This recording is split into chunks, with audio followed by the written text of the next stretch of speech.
17वां episode देख रहे हैं। क्या हम हमारे प्रथम भरोसे पर आज भी स्थिर है या नहीं?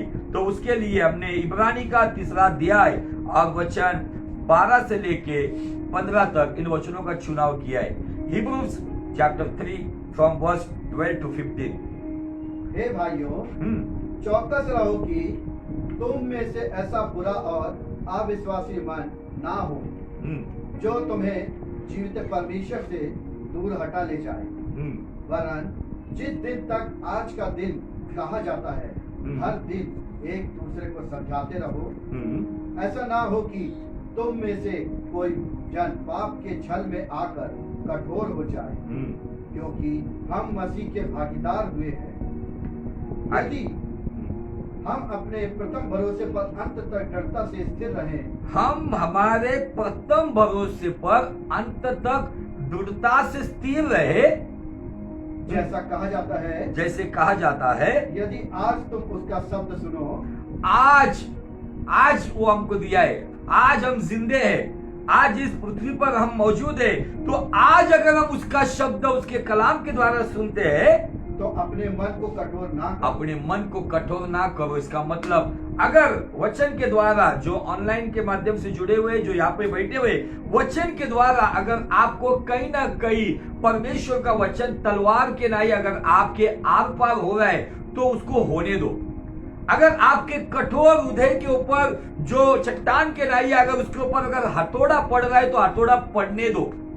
अगर परमेश्वर का वचन अगर आपको किस क्षेत्र में अगुवाई करना चाहता है और ऐसा लग रहा है कि हाँ मुझे यहाँ पे करेक्ट होना है, ये वचन मुझसे बात कर रहा है या मुझे बुरा लग रहा है बात सुन के, तो आज बाइबल कहती है, मैं नहीं कहता हूं, 15 वचन में आज अगर उसकी वाणी आई है, आज अगर उसका शब्द आया है तो अपने मनों को कठोर ना करो।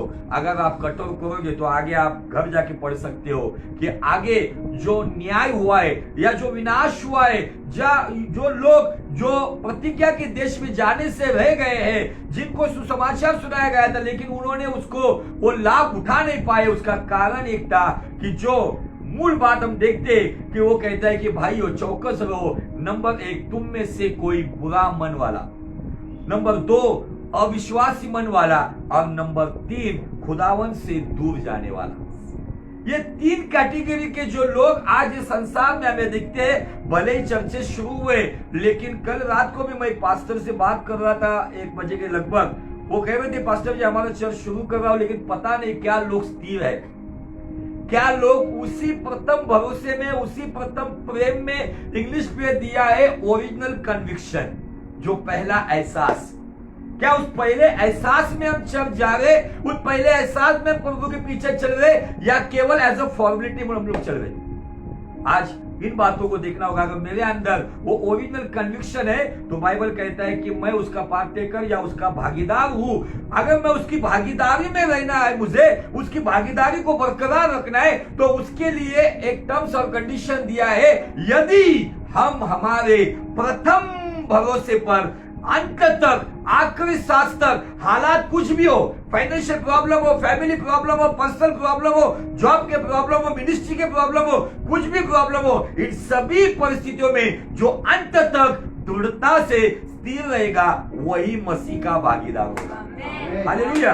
भले कोई कंपनी हमें भागीदारी नहीं दी है, हमने कोई शेयर्स नहीं लिए, लेकिन हमारे पास स्वर्गीय शेयर्स है, हेवनली शेयर्स हमारे पास है। और वो शेयर्स कब काम करेंगे? अगर हम हर दिन हमारे प्रथम भरोसे को जांचेंगे, हमारे व्यक्तिगत जीवन को जांचेंगे कि क्या परिस्थितियों ने मुझे अविश्वासी तो नहीं बनाया है, क्या मेरे जीवन की समस्याओं ने मुझे बुरा मन तो नहीं बनाया है, क्या मेरे जीवन में ऐसे कुछ हमले हुए, जब परेशानी है उसके वजह से क्या मैं खुदा से दूर तो नहीं गया हूं या गई हूं? ये बातें मुझे अपने आप को पूछनी होगी। और फिर से इन बातों के ऊपर अध्ययन करते हुए, अगर आज का दिन हमें दिया है और आज के दिन में ये वाणी आई है कि भाइयों चौकस रहो, ऐसा मन अगर किसी का है तो बदलाव लाओ और फिर से उस प्रथम भरोसे में आकर उस भागीदारी में जुड़ जाओ, ताकि आप उस परमेश्वर के साथ बने रहो। आमीन, हालेलुया। और इन बातों पे हमने इजराइलियों के जीवन से बहुत ही अच्छा अध्ययन मनन किया। अभी हम नूह के जीवन से देख रहे, लेकिन नूह के जीवन में देखने से पहले मैं कुछ बातों के ऊपर और आपका ध्यान बटाना चाहता हूं। उसके लिए आप पहला पढ़ोगे पहला करंथियों और उसका 15 अध्याय वचन 19। फर्स्ट कोरिंथियंस चैप्टर 15 वर्स 19 क्या कहता है? पहला करंथियों 15 अध्याय और वचन 19। जिसको मिला है मराठी में मिलेगा, मराठी में भी पढ़िए। आपण या आयुष्यात ख्रिस्तावर केवळ आशा ठेवणारे असलो तर मग सर्व माणसापेक्षा आपण लाचार आहोत। लाचार शब्द का इस्तेमाल किया है। हिंदी में क्या इस्तेमाल? यदि हम केवल इसी जीवन में मसीह के से देखो गौर से सुनो, यदि हम केवल इसी जीवन के लिए, मतलब रोटी कपड़ा मकान, मतलब इसी जीवन में मेरे जॉब के लिए, कुछ लोग केवल चमत्कार को नमस्कार करने के लिए, केवल मेरे प्रॉब्लम सॉल्व होने के लिए, मेरे घर में सुख शांति के लिए, अगर आपका और मेरा विश्वास केवल इसी जीवन का विश्वास है तो बाइबल क्या कहती है? देखो आगे, जीवन में मसीह से आशा रखते हैं, तो हम सब मनुष्यों से अधिक अभागे हैं। सारे अन्य जातियों से भी हम अभागे हैं। क्यों पता? क्योंकि हमारा जीवन इस संसार का ही नहीं है। हम जानते हैं, हम गीत भी गाते हैं, हम इस संसार के नहीं है, हम सियोन देश के लोग हैं, लेकिन फिर भी इन संसार के जो भी समस्या है हमारे जीवन में, उसमें हम इतने जकड़ जाते और उसी बात पे हम सोचते रहते। और दुष्ट भी क्या करता है? हमारा फोकस है ना ऊपर से नीचे ही लगता है। हमारा कैमरा का जो क्या कहते हैं लेंस है ना, वो केवल नीचे रहता है। नीचे मेरा प्रॉब्लम, मेरी फैमिली का प्रॉब्लम, फाइनेंशियल प्रॉब्लम, जॉब का प्रॉब्लम, फ्यूचर का प्रॉब्लम, बीमारी का प्रॉब्लम, इसमें हमारा फोकस नीचे रहता है। तो बाइबल कहता है इसी जीवन के लिए मसीह पे आशा रखते हो, तो इंग्लिश में वर्ड दिया है मिजरेबल, अभागे। मराठी में दिया है लाचार। हम लाचार या अभागे लोग नहीं है, क्योंकि हमारी जो आशा है केवल इस जीवन की नहीं है। इसलिए मैं शुरुआत से बता रहा हूं ऑनलाइन में, ये खुदावन हमारा जो है, जो जिंदगी के साथ भी है और जिंदगी के बाद भी है। आमीन। इसलिए हमें संसार के लोगों के जैसे शोक करने की जरूरत नहीं है। हमारे पास वो जीवित आशा है, हमारे पास पुनरुत्थान की आशा है, हमारे पास अनंत जीवन की आशा है, जो इस जीवन से बेहतरीन जीवन है। आपको बताना चाहता हूं, ये जो टेररिस्ट जो बनते हैं, पता है आपको उनको किस तरीके से उनको माइंड वॉश किया जाता है? उनको इस जीवन की बातें नहीं बताई जाती है। उनको बताया जाता है कि अगर तू जिहाद करके अगर तू किसी को मारेगा या खुद मरेगा तो तुझे जन्नत में सो चीज मिलेगी। ये जीवन की बातें नहीं बताई जाती उनके लिए। इसीलिए वो खुद अपने शरीर को बॉम्ब लगा के जाते हैं या जो भी विस्फोटक लेकर जाते हैं, लोगों को मारते। क्यों करते? क्योंकि उनको इस जिंदगी का एंजॉय नहीं, उस जिंदगी की बात। हालांकि वो सारा काल्पनिक है, लेकिन हमारा जो है काल्पनिक नहीं है, अस्तित्व है। हालेलुया। तो इस जीवन में, मेरे जीवन में जो परेशानी है, मुझे ये कहना चाहिए, ना जीवन ना मृत्यु, ना स्वर्ग दूत ना शैतान, ना जीवन ना मृत्यु, ना स्वर्ग दूत ना शैतान, ना वर्तमान न भविष्य, ना ऊंचाई ना गहराई, ना वर्तमान न भविष्य, ना ऊंचाई ना गहराई, कोई नहीं कर सकेगा तेरे प्यार से मुझको अलग, कोई नहीं दे सकेगा ऐसा प्यार तेरे सिवा, कोई नहीं तेरे सिवा, यीशु कोई नहीं तेरे सिवा। हालेलुया। ये गीत में पौलुस के वचनों को रखा गया जो रोमियो 8वां अध्याय 45 से आगे दिखता है। वो कहता है ना जीवन, ना मृत्यु, ना स्वर्गदूत, ना शैतान, ना वर्तमान की बातें, ना भविष्य की बातें, ना ऊंचाई की बातें, ना गहराई की बातें, ऐसी कोई भी बात मुझे मसीह के प्रेम से अलग नहीं कर सकते। क्योंकि वही पौलुस कहता है कि मैं इस संसार के लिए, इस जीवन के लिए उस पर आशा नहीं रखता हूं। तो वो कहता है कैसा भी करके मुझे वो पुनरुत्थान पाना है, क्योंकि उसको पता था जो दर्शन उसे दमस्कस के रास्ते पे हुआ था, जहां पे भले ही वो शारीरिक आंखों से अंधा हुआ था, लेकिन आत्मिक आंखें खोलकर उसने अनंत जीवन क्या होता है वो देखा। Hallelujah, praise the Lord. और अगर मुझे इस वचन को लेकर आपको थोड़ा सा चोट पहुंचाने वाली बातें हैं, अगर हम अभी भी हमारा फोकस संसार की ओर लगा रहे, हमें संसार में रहना है लेकिन ये संसार हमारा नहीं है। मैंने आपको लास्ट टाइम बहुत अच्छा एग्जांपल दिया था, जो नाव होती है वो नाव पानी पे चलती है, लेकिन वो पानी पे चलते वक्त अगर वो पानी को पी लेती है तो वो डूब सकती है। वैसे हमें संसार में, यीशु की नाव में, हमें संसार का नहीं होना है, चलना है, लेकिन यीशु के साथ चलना है। फिर लोग मूर्ख कहे या लोग तुच्छ माने या लोग हमके कुछ भी हमको टाइटल दे, हमें उससे कुछ लेन देन नहीं है। उसने हमें एक टाइटल दी है, वो कहता है कि हम उसकी संतान हैं, हम उसके बच्चे हैं, और वो कहता है माँ के गर्भ से ही हमें चुना गया है। आमीन, हालेलुया। और वचन पढ़ेगी फिलिपियों की पत्री, उसका 2 अध्याय और वचन 19 से लेके 21 तक। फिलिपियों 2 अध्याय 19 से 21 क्या कहता है देखो। मराठी में मिला, मराठी में भी पढ़िए। मुझे प्रभु यीशु में आशा है कि, किसमें आशा है?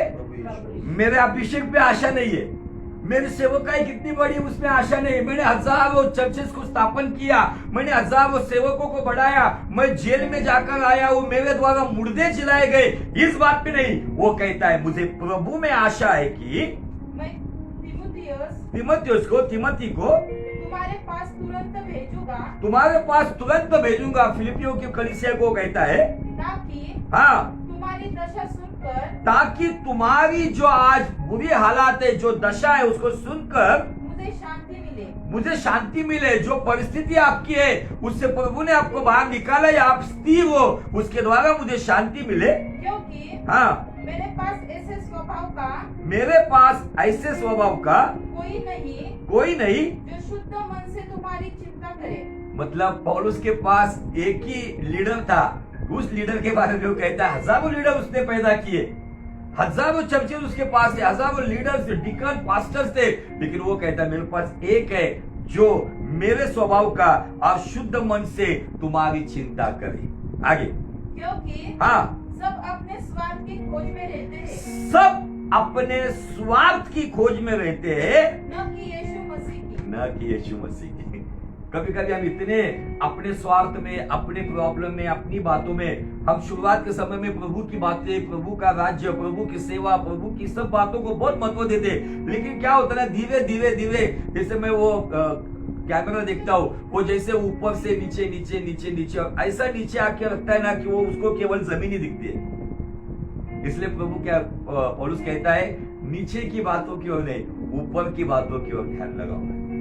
और मुझे बताने के लिए बहुत खुशी होगी, हमारे बीच में जो हमारी मम्मी नजवा शेख बैठी हुई है, तो पुनरुत्थान का मतलब रेजरेक्शन डे का मैसेज हुआ था, उसके कुछ महीनों बाद शायद उनकी बेटी प्रभु में सो गई। अब उन्होंने कब्रिस्तान में बड़े आनंद के साथ उसको विदा किया। उन्होंने कहा उसकी मयत पे हमको पूरा वर्शिप चाहिए, बजा बिजा के हम लोग वहां पे जाम्बिया गिटार बजा के वहां पे वर्शिप किया था। वो एक गाने की फरमाइश उन्होंने की थी, वो गाना था आनंद आनंद प्रभु यीशु के चरणों में। वो गीत गाया, उस गीत में एक वर्ड हम लोग लगातार गा रहे थे, होता बाजों की शब्द में दूतों की सेना में आएगा यीशु राजा, शन्मात्र में रूपांतर होकर महिमा में जाएंगे। एक्चुअली जब वो घटना हुई ना, मैं मेरी टेस्टिमनी शेयर करना चाहता हूँ। मुझे समझ में नहीं आ रहा था कि मैं उनको कैसा काउंसलिंग करूं। एक तो मुस्लिम बैकग्राउंड से आए हुए, अब दोनों ही माँ बेटी है, बेटी चल बसी, उसको कैसा काउंसलिंग करूं। तब उन्होंने कहा कि आपने पुनरुत्थान के दिन एक वचन को प्रचार किया था, वो वचन को मैंने ग्रहण किया। वो वचन को भी हम पढ़ेंगे, शायद वो वचन मेरे ख्याल से 1 कोरिन्थियों 15:5 में होगा। पढ़ो उस वचन को, फिर हम आगे का लिंक हमको लगेगा।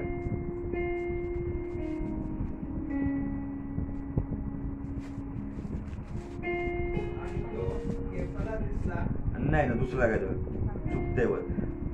और कैफा को तब 12 नाही नाही नाही, वचन ते नाही, माझं थोडस गडबड होते. जे वचन त्याच्यामध्ये हम किसके लिए जिए, थोड़ा नंबर गलत हो रहा है. 5:15 देखो, 15 पहले 5:15. बोला ना.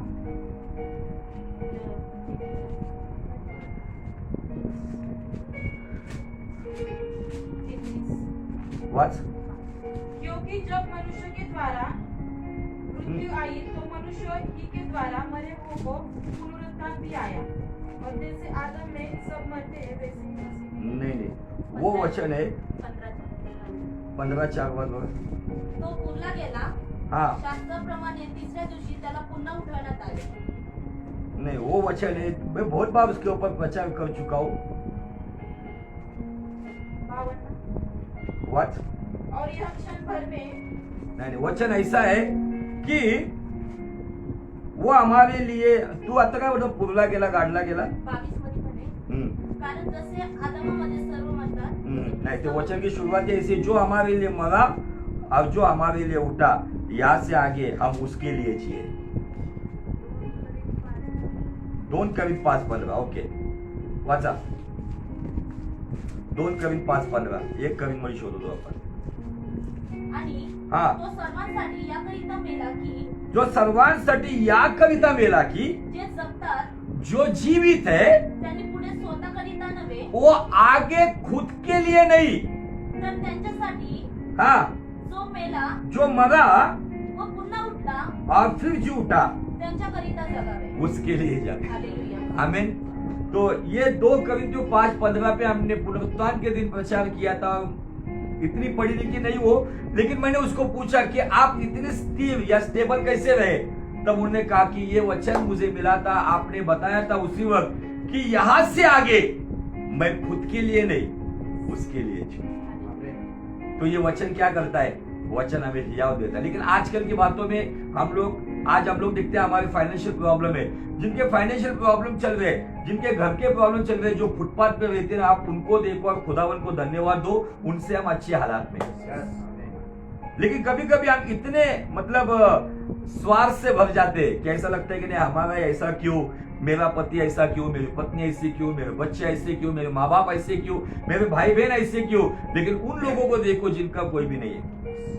और इन दिनों में ये अस्थिरता इस तरीके से बढ़ रही है, स्पेशली मैं देख रहा हूं जवानों के ऊपर, वो मसीह हो या गैर मसीह हो, उनके ऊपर हमला है.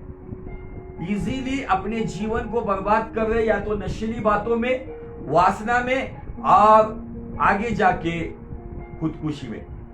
कल ताड़ीवाला रोड में घटना हुई, सुबह से लेके रात 2 बजे तक मैं हॉस्पिटल के लिए चक्कर काट रहा था. सुबह खबर आई, एक जवान लड़की ने अपने आप को गले में रस्सी डालकर फांसी लेकर खुदकुशी कर ली, अन्य जाति की थी. वो लड़की के वजह से एक जो लड़का उससे प्रेम करता था, उसने दोपहर में रस्सी डालकर खुदकुशी करने की कोशिश की. लेकिन प्रभु की दया, उसकी माँ बिलीवर है, वो नहीं है, उसकी माँ की कुछ प्रार्थनाएं होंगी, इसलिए वो गोलियां खाने के बाद, रस्सी लगाने के बाद भी वो बचा. प्रभु का अनुग्रह. उसकी माँ की कुछ दुआएं होंगी, उसकी माँ के लिए परमेश्वर ने कुछ बोला होगा, या उस व्यक्ति के लिए कुछ योजना होगी, इसलिए उसको मृत्यु. ये क्या हो रहा है आज, ये सारी बातें अस्थिरता के कारण, मसीह हो या गैर मसीह हो, वो अंधकार में चल रहा है. इसीलिए मैं इस विषय को, शायद ये 17वां पाठ चल रहा है, लोग कहेंगे दूसरा कुछ मैसेज है क्या, नहीं, लेकिन पवित्र आत्मा मुझे अगुवाई कर रहा है कि इन दिनों में यही बात बोल, क्योंकि संसार अस्थिरता से चल रहा है. ये संसार में अस्थिरता भरी हुई है. किसी को बिजनेस में लॉस आ रहा है, वो अपना जीवन खत्म कर रहा है. और अगर आप ये 2-3 साल का अगर न्यूज में अगर आप रिपोर्ट देखोगे ना, तो सबसे अधिक सुसाइड केसेस आपको दिखेंगे. और वो सुसाइड केसेस आपको हाई क्लास से लेके, मिडिल क्लास से लेके, लोअर क्लास तक, आपके सभी क्लास के लोग अगर देखोगे, पुरुष हो, स्त्री हो, गवार हो, पढ़ा लिखा हो, एजुकेटेड हो या अनएजुकेटेड हो, हर कोई व्यक्ति हो जो इन दिनों में इस अस्थिरता के वजह से अपने जीवन को खत्म कर रहा है. और खुदावन चाहता है कि इन दिनों में हम स्थिर हो जाओ, ताकि परमेश्वर के अनुग्रह में रहे, परमेश्वर के अनुग्रह में बढ़े, परमेश्वर के साथ चले। और अगर मुझे आपको बताना है, अगर आपको परमेश्वर के साथ बढ़ना है या परमेश्वर के साथ चलना है, तो इन दिनों में परमेश्वर हमें सिखाता है कि हमें स्थिर रहना बहुत जरूरी है।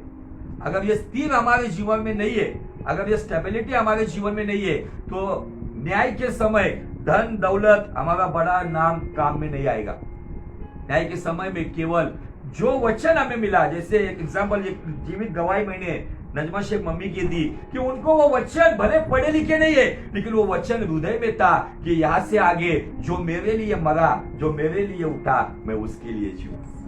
हमारे जीवन का मकसद, हम गीत गाते हैं, मेरे जीवन का मकसद, गीत भी गाते हैं ना हम लोग यीशु के बारे में, लेकिन आप सच में थोड़ा सा अपने आप को जांचो, क्या मेरे जीवन का मकसद यीशु है? मैं जीऊं या मरूं वो तेरे लिए है। एक बहन कहती कि ये गीत गाने के लिए मुझे बहुत डर लगता है। सच में हम जीऊं या मरूं इस तरीके से यीशु के पीछे चलते, क्या केवल इस माहौल में ही उतने उस एटमॉस्फेयर में हम लोग बहुत स्पिरिचुअल रहते, लेकिन क्या हम क्षण क्षण सेकंड सेकंड में उस विश्वास से चलते हैं? ये बात सोचने वाली बात है। इसीलिए यहाँ पे बाइबल कहती है, क्या यदि फिलिपियों की पत्री में कहा गया, मराठी में पढ़िए फिलिपियों 2:21, कारण सर्व आपल्या गोष्टी हाँ शोधतात. हाँ, येशू ख्रिस्ताच्या गोष्टी शोधित नाही. रमाबाईचं भाषण करूया, प्रॉपर आपलं हे भाषण. 21 ना? हा कारण सर्वजण हा, स्वतःच्याच गोष्टी पाहत असतात, कारण प्रत्येक जण स्वतःच्याच गोष्टी पाहत असतात, ख्रिस्त येशूच्या पाहत नसतात. मसीह यीशु के देखते नहीं। आप कहेंगे आप लगातार इस बात पे रट्टा क्यों मारे? क्योंकि कल जो अनुभव मैंने थोड़ा समय पूरा 12-14 घंटा जो देखा मैंने, उस अनुभव में मैं देख रहा था कि जिस जवान ने सुसाइड किया या जिस युवती ने सुसाइड किया, उसने अपना ही स्वार्थ देखा। अगर परमेश्वर छोड़ दो, उसने अगर अपने माँ बाप की भी बात सोचती थी तो वो मरती नहीं थी।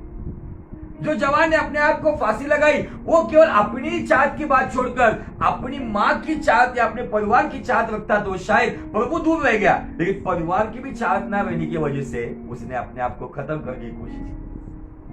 इसलिए यह वचन कहता है कि संसार में ऐसे लोग हैं, वे लोग केवल अपने ही स्वार्थ की खोज में, मेरा भला कैसे होगा, मुझे आनंद कैसे मिलेगा, मैं सैटिस्फाइड कैसे होऊंगा, मैं जयवंत कैसे होऊंगा। लेकिन क्या आज एक सवाल आपके सामने है, क्या आपका जीवन, आप परिवार चलाने वाली, आप शादीशुदा गृहिणी हो, बिजनेस करने वाले बिजनेसमैन हो, नौकरी करने वाले आप एक एम्प्लॉय हो, या सेवकाई करने वाले सेवक हो, जो कोई भी हो, क्या आप प्रभु यीशु मसीह की बातों की खोज में हो या अपने स्वार्थ में हो?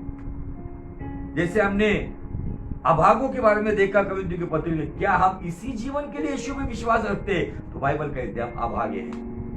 हमें अभागों में नहीं रखा है, हमें आशीषित लोगों में रखा है।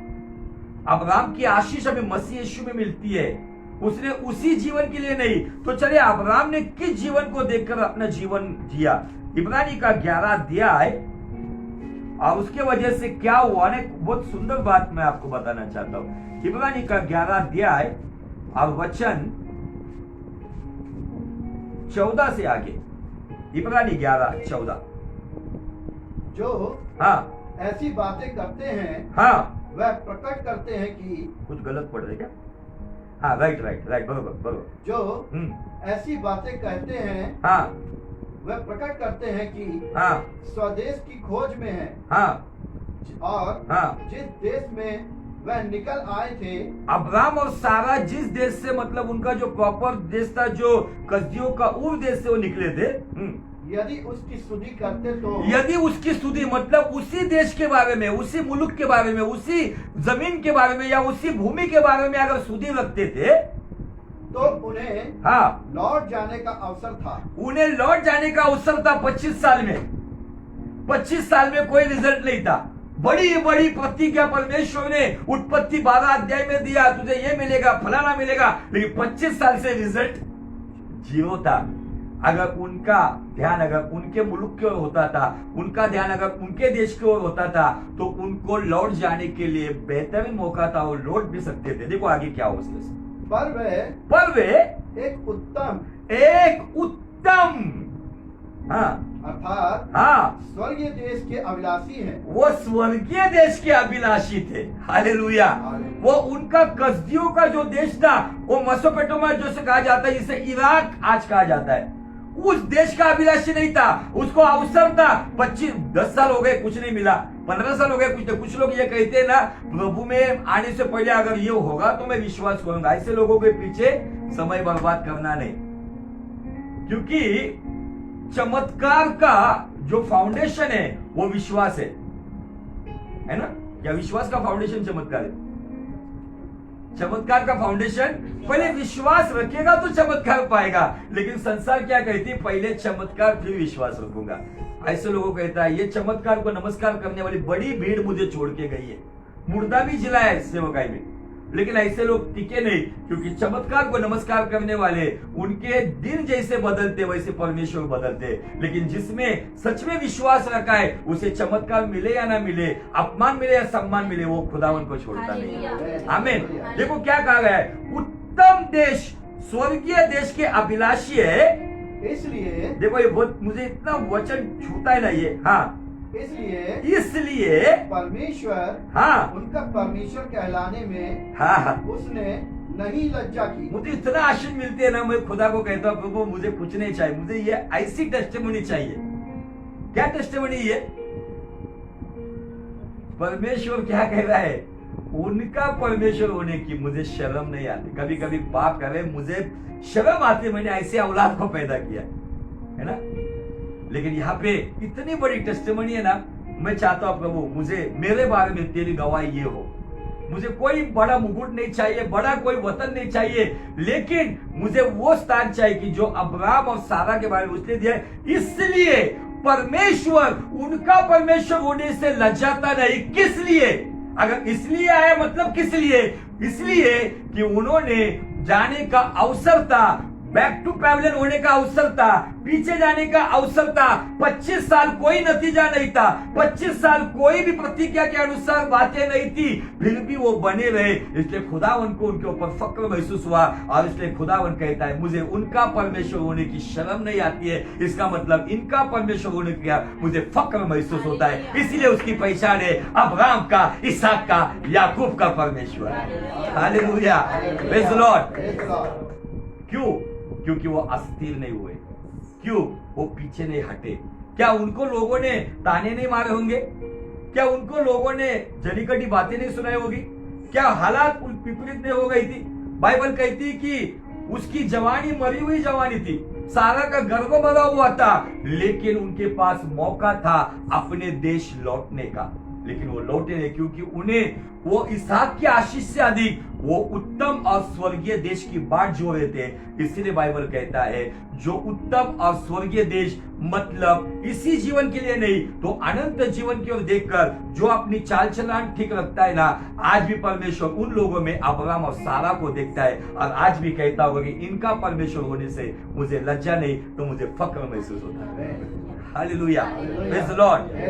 मेरे जीवन में मैं परमेश्वर जब भी इस वचन के पास आता हूं ना तो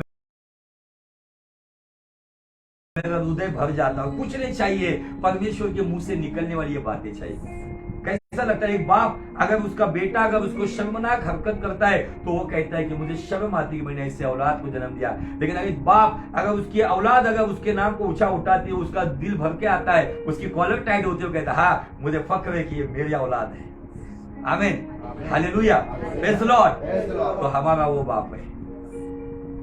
एक लाइन हम उस गीत की गाएंगे, अब्राहम का प्रभु, इसहाक का प्रभु, याकूब का प्रभु, वो मेरा है, वो मेरा है। यस लॉर्ड जीसस, वो अब्राहम का परमेश्वर प्रभु, वो हमें आज वो गवाही चाहिए कि प्रभु हमारा जीवन देखकर जैसे अब्राहम और सारा को देखकर तुझे शर्म महसूस नहीं हुई तो फक्र महसूस हुआ, आज वो हमारा जीवन को बना वैसे।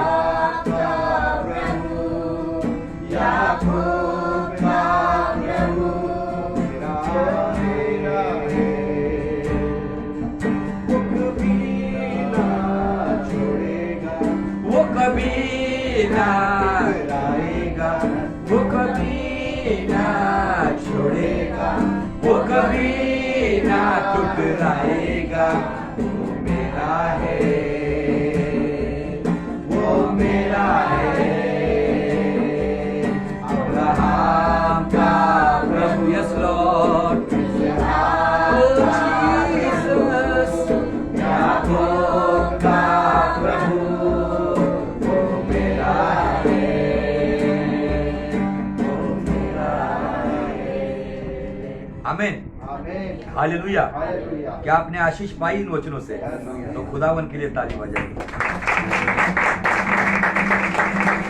मैं तो कहूंगा कि आपके हर एक ऐसी जगह पर जहां पर ज्यादा समय बिता दिए वचन लिखो और प्रभु से कुछ मत मांगो, मुझे ये दे कि तेरी नजरों में मेरा जगह एक ऐसी जगह हो कि जैसे अब्राहम और सारा का परमेश्वर होने की तुझे लज्जा नहीं लगी तो तुझे फक्र महसूस हो। आमीन, हालेलुया। आइए चलते हम तीमुथियुस के उस पहले अध्याय में जहाँ पे लास्ट एपिसोड में हम रुके थे। पहला तीमुथियुस पहला अध्याय और वचन 19।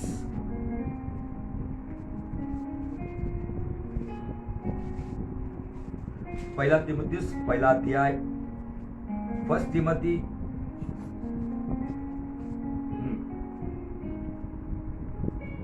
जिसको मिला है जल्दी जल्दी बोलिए। और विश्वास और उस अच्छे विवेक को, विश्वास और उस अच्छे विवेक को, गुड कॉन्शियस थामे हुए, उसको पकड़ कर होल्ड करके हुए उसको, जिसे दूर करने के कारण, जिसे मतलब किसे, विश्वास और अच्छे विवेक को अपनी ओर से दूर करने की वजह से कितने का विश्वास रूपी जहाज डूब गया। मराठीत काय? विश्वास व चांगला विवेक भाव धर, विश्वास और एक अच्छा विवेक भाव को पकड़े हुए कित्येकांनी हात जुगारून दिल्यामुळे, कित्येक ऐसे है, गवाही दी गई है, अच्छे लोगों की भी गवाही है। हमने अच्छे लोगों की गवाही देखी कि जिनका परमेश्वर होने के लिए वो परमेश्वर लज्जाता नहीं, लेकिन पौलुस कहता है कित्येक है जिन्होंने उसे छोड़ दिया या त्याग दिया, त्यांचे विश्वास रूपी तारू फुटले। उनका विश्वास का जहाज फूट गया, हिंदी में दिया डूब गया। एक ही परिणाम है, फूटने के बाद भी डूबने वाला है, डूबने पानी पीने के बाद भी डूबने वाला है ना। लेकिन यहाँ पे दो बातों का जिक्र किया है। नंबर एक विश्वास और एक अच्छा विवेक।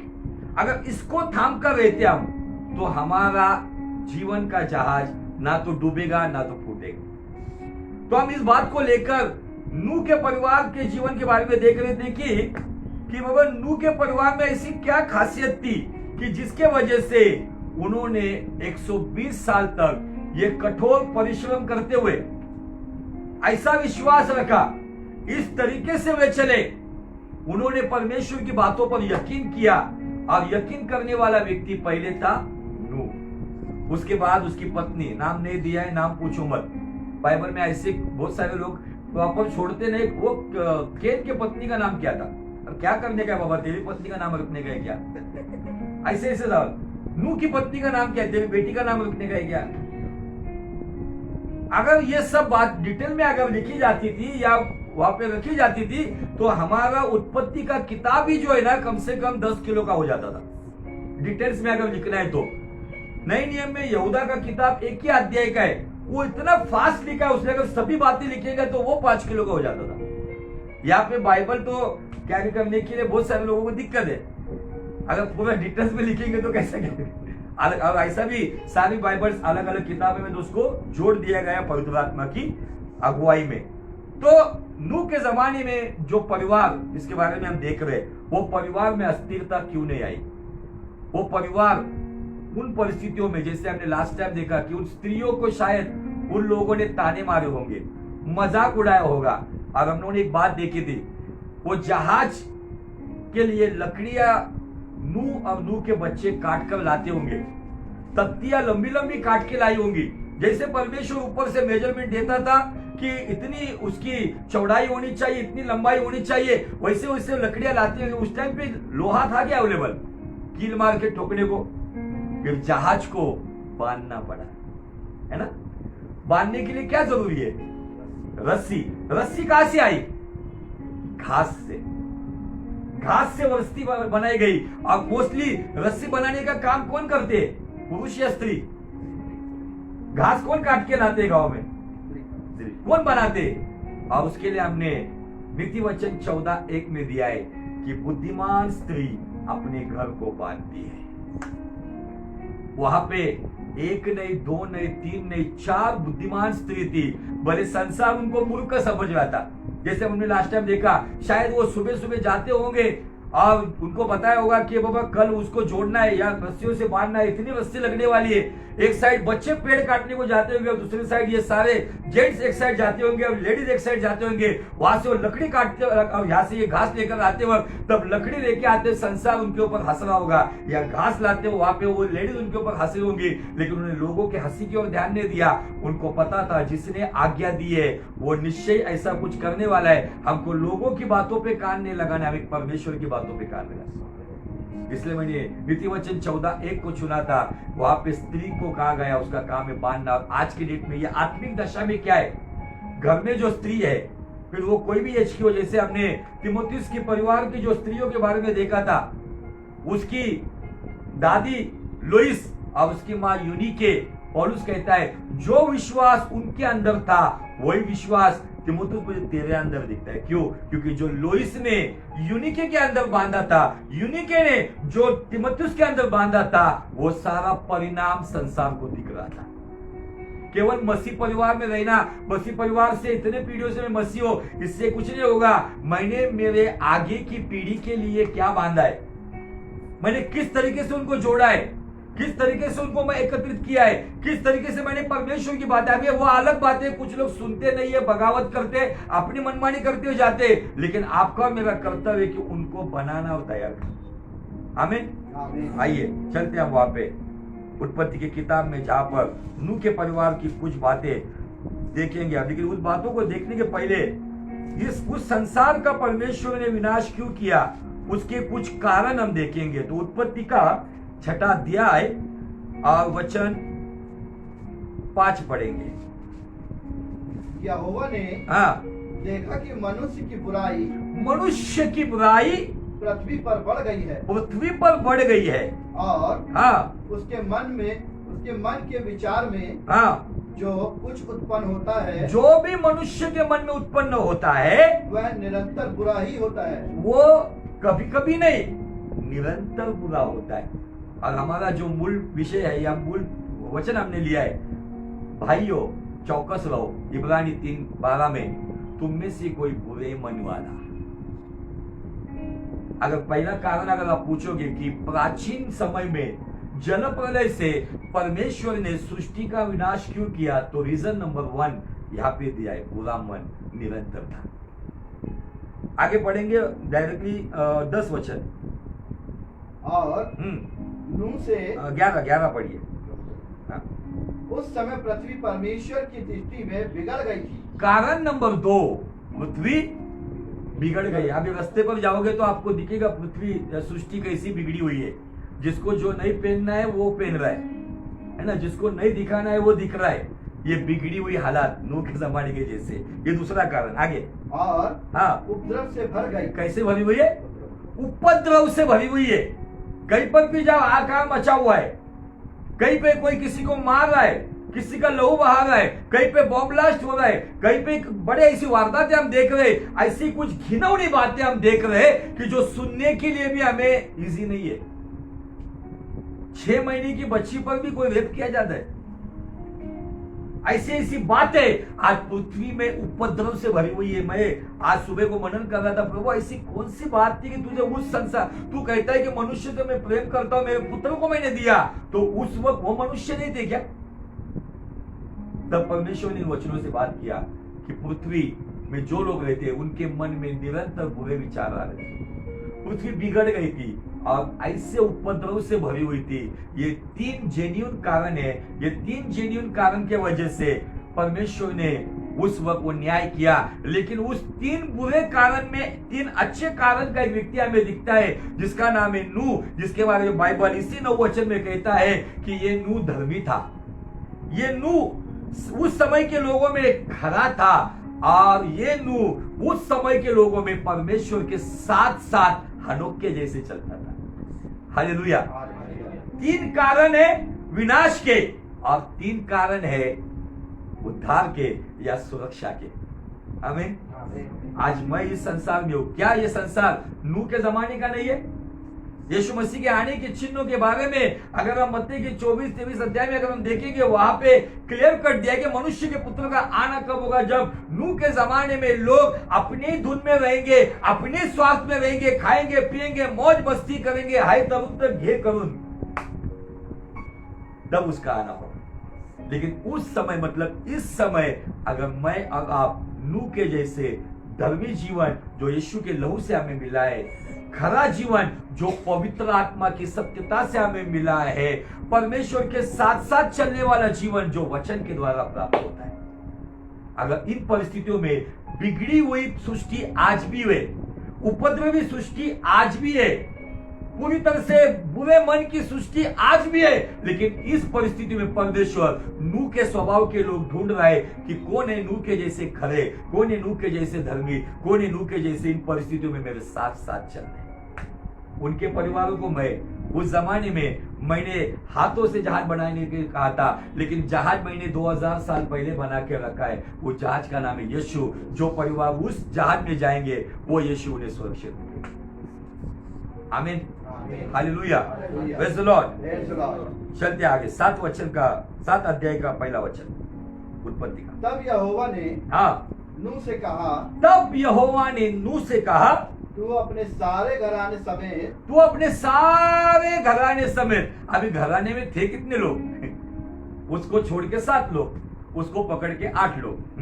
चलो जहाज में जा, जहाज में जा, क्योंकि मैंने इस समय के लोगों में ऐसे केवल तुझी को अपनी दृष्टि में धर्मी पाया है। वाह, क्या गवाही है ना नूह के बारे में। उस जमाने के लोगों में जो उपद्रव से भरे हुए थे, अश्लीलता का एकदम घिनौना काम उस जमाने में चल रहा था।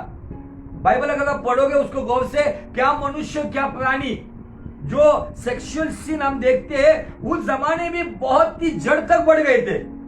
अब वो कहता है कि उन परिस्थितियों में मेरी दृष्टि में नूह तू धर्मी है। आगे सब जाति के शुद्ध पशुओं में से, सब जाति के शुद्ध पशुओं मतलब पशुओं में भी कहीं ना कहीं, वहां पे इंग्लिश में अच्छा शब्द मुझे याद नहीं आ रहा, ऐसा कुछ काम पशुओं में भी हुआ है, बिगड़ा हुआ अशुद्धता का काम। मतलब वो कह रहा है कि अशुद्ध नहीं, शुद्ध प्राणी चाहिए। 7 जोड़े अर्थात नर और मादा लेना। पर जो पशु अशुद्ध नहीं, शुद्ध नहीं है, उनमें से 2 लेना, अर्थात नर और मादा। और आकाश के पक्षियों में से भी 7 जोड़े अर्थात नर और मादा लेना। ओके। कि उसका वंश बचाकर सारी पृथ्वी के ऊपर बना रहे। क्योंकि अब 7 दिन और बीतने पर मैं पृथ्वी पर 40 दिन और 40 रात तक जल बरसाता रहूंगा। और जितने प्राणी मैंने बनाए हैं उन सबको भूमि के ऊपर से मिटा दूंगा। यहोवा की आज्ञा के अनुसार नूह ने किया। बस अभी ये मुझे और आपको करना है। ये 5 वचन है ना, 7-5 में ऐसा दिया है। उसने ये नहीं किया प्रभु वो लू का घोड़ा, वो हाथी लू क्या, उसने वो नहीं कहा।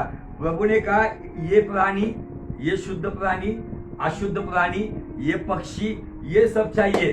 बाइबल कहती है कि उसने यहोवा के कहे, इन दिनों में आपको वचन जो कहता है उसके अनुसार अगर चलोगे तो ये यीशु कहलाने वाले जहाज में आप सुरक्षित पहुंचोगे। आमीन। हालेलुया। नूह ने वहां पे कुछ भी ना, नूह ने कुछ गलत वहां पे सवाल उठाया, ना नूह के बच्चों ने, ना नूह की बहू ने, ना नूह की पत्नी ने। यहाँ पे सब एक चित्त होकर एक फैमिली फेलोशिप हमें दिखती है। अब ये इन परिवारों के बारे में अगर देखोगे, परिवार के ऊपर एक अच्छा मैसेज बन सकता है। ये परिवार में अगर सारे रिश्ते दिखते हैं, सास ससुर है, पति पत्नी है, देवर है, जेठ है, देवरानी है, जेठानी है, भाई भाई है ना, सिर्फ बहन का रिश्ता नहीं होगा वहां पे। लेकिन सारे रिश्ते दिखते हैं, लेकिन वहां पे अब सबसे बड़ी बात बोलूं क्या, उनके लिए प्राइवेसी ही नहीं है। सब एक साथ ही है, लेकिन उनके अंदर एक घना रिश्ता है, एक अच्छा ताल्लुकात हमें दिखता है। अब वो सारे अपने कुटुंब प्रमुख नूह, उस जो भी परमेश्वर से सुनता उनको आके बताता था, वो ये नहीं कहते, हंसने वाली बात नहीं, क्योंकि अगर आप देखने जाएंगे इतने साल तक बचपन से हमने देखा कि वो शेम हाम याफे सुन रहे थे, उनका बाप बचपन से बताता होगा परमेश्वर ऐसा करने वाला है, बचपन से उनको न्याय का काम, सुसमाचार जो देता था वो सुनने का काम, लकड़ी काटने का काम, डांबर लगाने का काम, रस्सी बांधने, यही काम चल रहा था। उस काम पे उन्होंने संदेह नहीं किया, उन्होंने अपने बाप के रास्ते पे चलने पर संदेह नहीं किया। नहीं तो आजकल क्या होता है, बच्चे थोड़ा सा पढ़ लेते, बाप को अकल सिखाएंगे, तुम्हें क्या पता है, हमको पता है। लेकिन नूह के पास ऐसे बच्चे थे, उन्होंने यकीन किया, हाँ हमारा बाप सही रास्ते पे चल रहा है। उसके दोस्त लोग मजाक उड़ाते होंगे, शेम के दोस्त, हाम के दोस्त, याफेत के दोस्त, अरे क्या तेरा गुड़िया सतिया गया, तू भी सतिया गया क्या? लेकिन उन्होंने यकीन किया, नहीं, मेरा बाप जिसके बारे में यहोवा की गवाही है, उस संसार में धर्मी, खरा और परमेश्वर के साथ चलने वाला वो एक ही व्यक्ति है, और मेरा बाप गलत राह पे नहीं चलाएगा। और जब वो जहाज में जा रहे थे तब तक वो विश्वासी रहे, अंदर में उनको पता है। और जब ये बातें बताई, लेकिन आगे जाके 11 वचन क्या कहता है, देखो। जब नूह की आयु के 600वें वर्ष के दूसरे महीने का 17वां दिन आया, उसी दिन बड़े गहरे समुद्र के सब सोते फूट निकले और आकाश के झरोखे खुल गए। पानी समंदर से भी आया है, पानी आसमान से भी आया है, दोनों तरफ से पैक किया था। जैसा पानी हम सृष्टि के शुरुआत में देखते हैं कि पानी का स्तर अलग किया था, वो स्तर को फिर से ऊपर लिया गया। न्याय इतना परफेक्ट हुआ कि कहीं से भी मनुष्य को बचने की चांस नहीं थी। और ये बातें हमें क्या बताती है, यीशु मसीह जब आएगा उसके लिए हमें तैयार रहना, क्योंकि उसके बाद जो न्याय होगा उसमें कोई सर्वाइव नहीं कर पाएगा। 8 वचन पढ़े बोलो, 8 9 7 8 9, 7वां अध्याय 8 9, उसके पहले ऊपर थोड़ा सा। शुद्ध और अशुद्ध दोनों प्रकार के पशुओं में से, पक्षियों और भूमि पर रेंगने वाले जंतुओं में से भी दो अर्थात नर और मादा जहाज में नूह के पास गए। क्या लिखा है? जहाज में नूह के पास गए। नूह पकड़ के लेकर आया क्या? नूह के पास गए मतलब उस वक्त मनुष्य तो आज्ञा पालन कर रहा था, उसके साथ साथ जीव जंतु जानवर भी जो शुद्ध थे, जो आज्ञा मानने वाले थे, उनको परमेश्वर ने जो बताया, उनको डायरेक्ट, उनको जैसा अभी हम डायरेक्ट लोकेशन भेज देते, उनको नूह के जहाज का लोकेशन दिया था। अब उस लोकेशन पे हाथी का जोड़ा निकला, उस लोकेशन पे शेर का जोड़ा निकला। जस्ट इमेजिन करो, आप कल्पना करने में कोई पागलपन नहीं, लेकिन एंजॉय कर सकते आप। परमेश्वर की बातों की कल्पना करोगे तो कुछ रहस्य भी समझेगा आपको। परमेश्वर ने उनको एक जीपीएस लगा के दिया, लोकेशन डाल दिया, वहां पे नूह का जहाज है, उधर जाना है। रेंगने वाला जीव जंतु भी रेंगते रेंगते उधर ही जा रहा था, जो परमेश्वर की योजना से रखा हुआ था। पर उधर जाके मैं सोच रहा था, नूह ने कैसा जाके शेर को पकड़ा होगा? पकड़ा नहीं, ये सारे आए उधर लाइन से, उनको एकदम अंदर से। अगर आप वो छोटे छोटे कार्टून फिल्म्स आते हैं या नूह के ऊपर पिक्चर आता है, आप देखोगे सारे एकदम, शेर भी एकदम अदब के साथ, एकदम नम्रता के साथ आराम से जहाज पे जा रहा था। उसको जो जगह बने के दी थी वहां पे जाके बैठ गया था, है ना? कितनी जबरदस्त योजना परमेश्वर की थी। अगर उन प्राणियों के लिए योजना थी, मनुष्य के लिए योजना थी, जो वो जहाज में थे वही बचे। आज हम कैसे बचेंगे? यदि हम हमारे प्रथम भरोसे पर इब्रानी 3:14 के अनुसार अंत तक, आखिरी सांस तक, हालात कुछ भी हो, अगर दृढ़ता से, अगर स्टेबल या स्थिर रहेंगे तो ही। यही पर आके मैसेज खत्म होता है।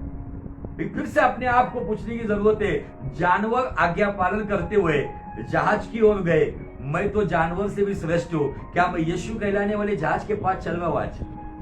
क्या मेरा लोकेशन सही में वचन की नींव पर, पवित्र आत्मा की अगुवाई पर, क्या मेरा लोकेशन मैंने पकड़ा है? मैं बराबर जा रहा हूं, या मैं दाएं बाएं मुड़ रहा हूं, या मैं अपने लिए जी रहा हूं, या मैं अपने स्वार्थ की बातों में डूबा हुआ हूं, या केवल मैं अपने ही लाभ की बातों में पड़ा हूं, क्या मैं इसी संसार के लिए यीशु पे विश्वास रखता हूं? तो मैं अभागा हूं, लाचार हूं। मुझे लाचार नहीं बनना है। मुझे परमेश्वर ने अपना पुत्र और अपनी कन्या बनाया। आइए